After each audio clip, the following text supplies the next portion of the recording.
The Honorable Cheregei.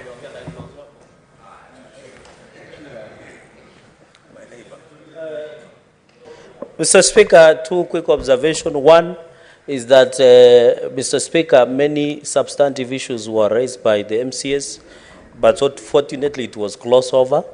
Number two, we have today, in my own observation, we have legitimized temporary impunity, where you go to an office, you follow the law, and that is it. Number three, Mr. Speaker. Honorable Senator. Mr. Speaker. I gave directions on how we're going to make our comments going forward. Yes. The report by the committee is a report of the Senate. You're a senator, and yes, therefore your functus official, as far as that report is concerned. You cannot therefore purport to distance yourself from that report. And if that is your line of contribution, kindly take your seat. Mr. Speaker, I thought comments is part of the opinion. And I'm not blaming anybody, Mr. Speaker. Can I conclude? Yes. Can I conclude? Take your seat. Honorable Cheregei, I know you're forcing me to give you a New Year gift. I'll give it to you. I will. I was very clear, and the law is very clear on this matter. When the report has been tabled, the matter ends there. Whether you have misgivings or not, you don't put them before the House, because it is a report of the House. In other words, you cannot criticize your own work. Having said that, can you proceed to utilize your 2 seconds remaining?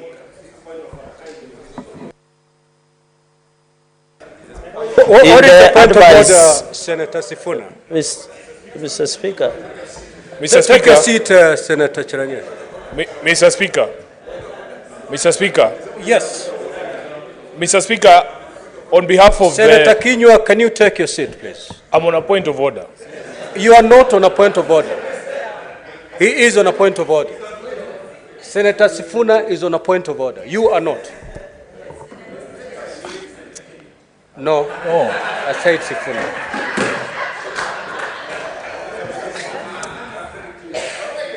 I didn't say Senator Kinyua. So kindly take your seat.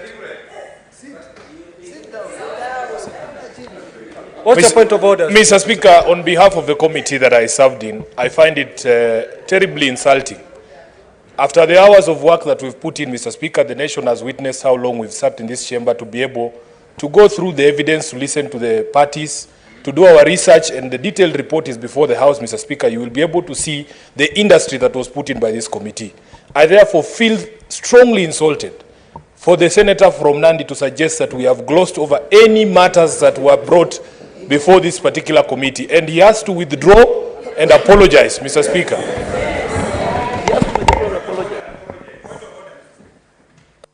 Senator, let me rule on this point of order. Kindly take your seat. Kindly take your seat, Senator. Please. Senator Kinyua, take your seat. Senator Cheregei,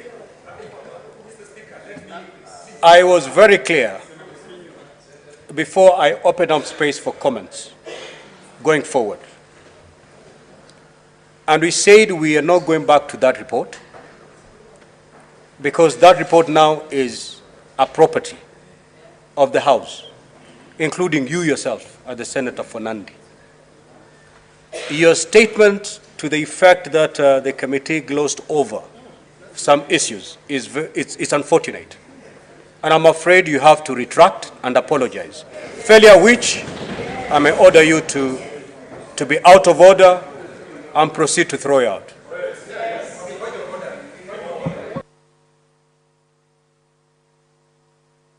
Mr. Cheregei, proceed.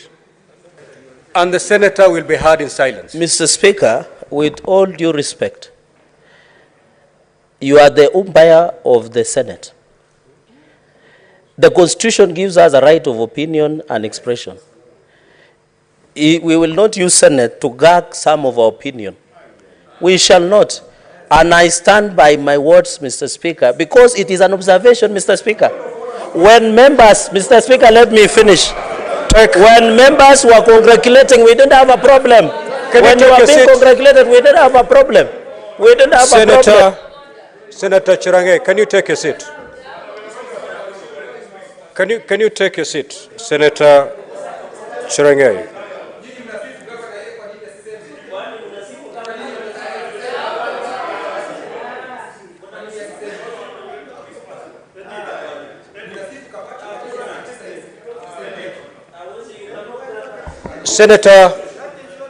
Senator Cheregei, you're not in the market. You speak when you've been allowed to speak.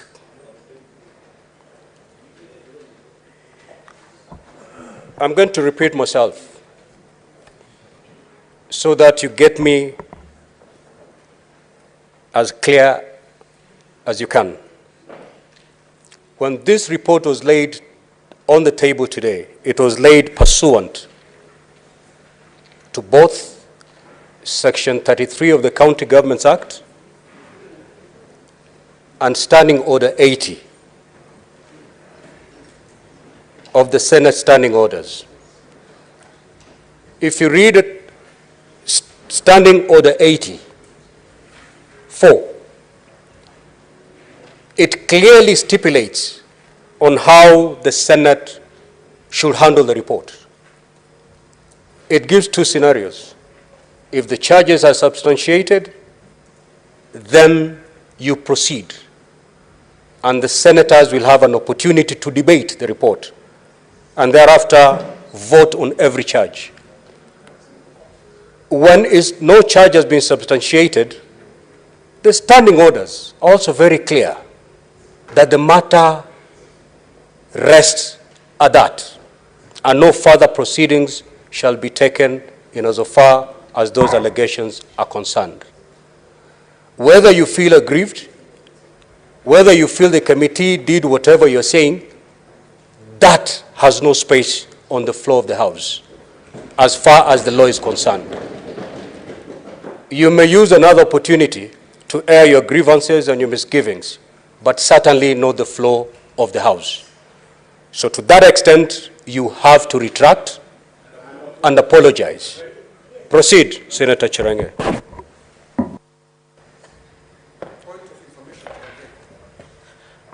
Can I be informed, Mr. Speaker? Yeah, can I be informed? Can I be informed? Right to informed. Relax, I listen to you. Why are you in a hurry?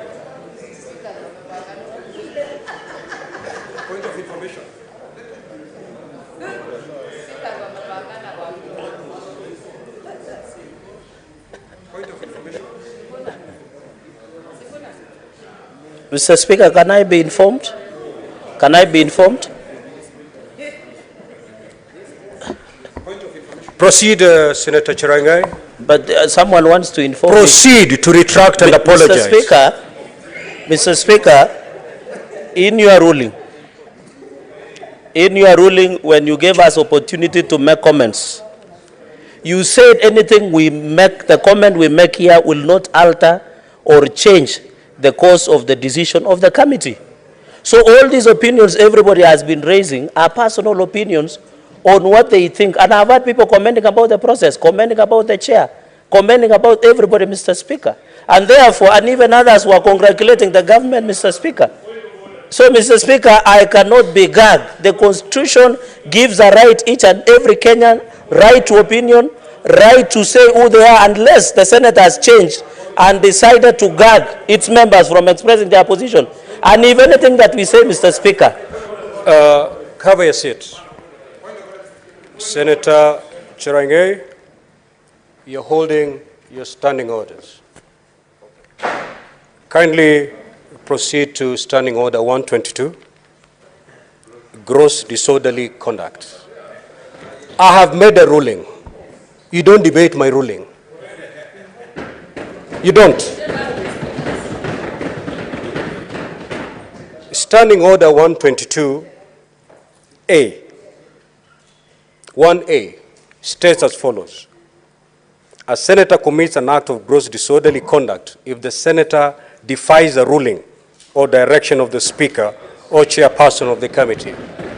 That is exactly what you have done. Now, before I give you the consequences of doing so, I'm giving you the last opportunity. Proceed to retract and apologize.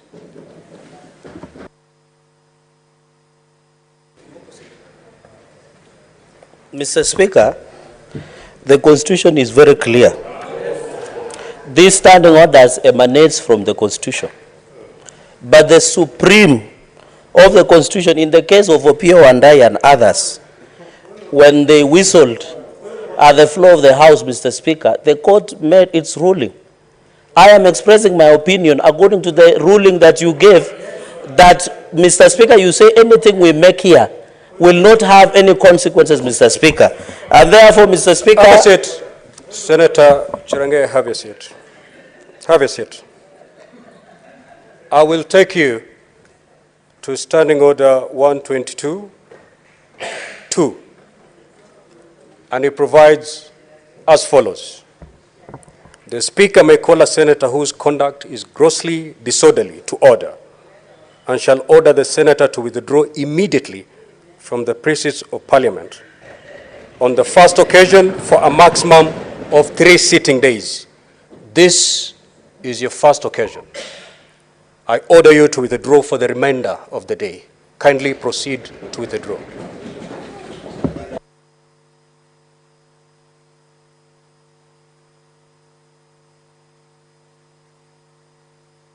Senator Mwaruma. Senator Mwaruma.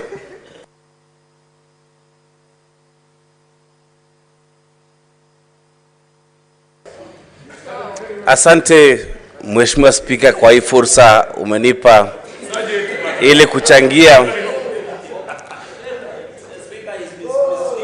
Mheshimiwa Spika, ningependa kusema kwamba nashukuru kamati kwa ile kazi walifanya.